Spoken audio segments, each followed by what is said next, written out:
In this podcast episode, Ben Shapiro delves into the current political landscape as the United States approaches a pivotal election, emphasizing the tight race between Kamala Harris and Donald Trump. Shapiro begins by discussing the tightness of the race, countering media narratives that suggest a blowout victory for Harris.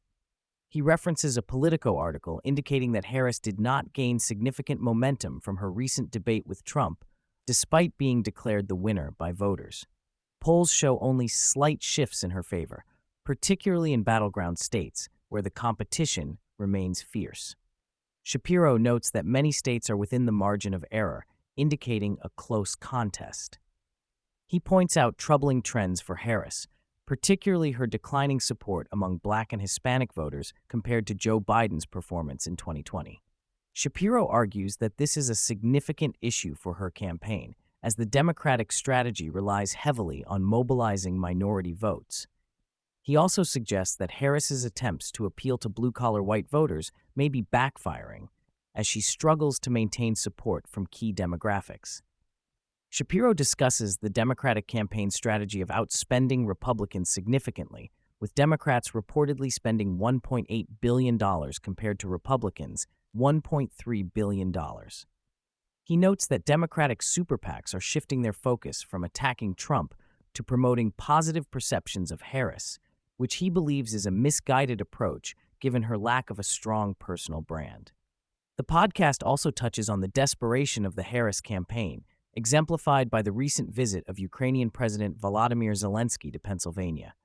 Shapiro describes this as an unprecedented move, suggesting that it amounts to foreign election interference. He criticizes the Biden administration for using Zelensky as a political prop in a crucial swing state, arguing that it undermines the integrity of American elections. Shapiro expresses disbelief at the Biden administration's decision to fly Zelensky into Pennsylvania to campaign for Harris. He argues that this move is not only politically risky for Zelensky, who needs bipartisan support in the U.S., but also reflects the desperation of the Harris campaign. Shapiro highlights the absurdity of a foreign leader being used to rally support in a domestic election, questioning the implications of such actions for American sovereignty and electoral integrity. Zelensky's comments during his visit, where he criticized Trump and Republican figures like J.D. Vance, further complicate the situation.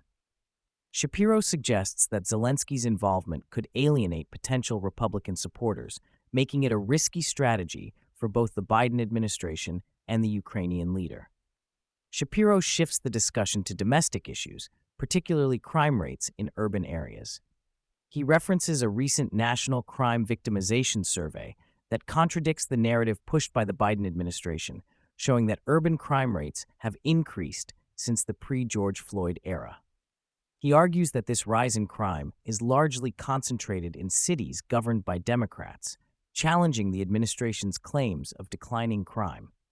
The podcast also touches on the Biden administration's foreign policy, particularly its handling of the ongoing conflict in the Middle East. Shapiro criticizes Biden's approach to Israel and Lebanon, arguing that the administration's attempts at de-escalation are ineffective. He emphasizes that Israel is acting in self-defense against terrorist groups and that the U.S. should support its ally rather than interfere in its military operations.